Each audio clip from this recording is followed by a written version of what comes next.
कलवाही प्रखंड के राजसी ज्वेलर्स में जो चोरी हुआ है बीती रात, सीसी कैमरा बड़का लगना चाहिए चौबटिया पर।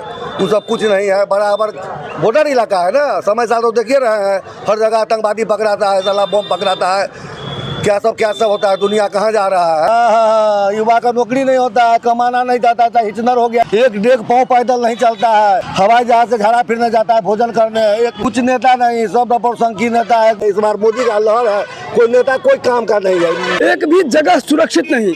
आए दिन मधुबनी जिला में लगातार चोरी, डकैती, लूटकांड, मर्डर, ये सब घटनाएं आम हो चुका है। कलवाही चौक पे सब्जी मार्केट है और इसके अंदर आप ये देख सकते हैं राजसी ज्वेलर्स है।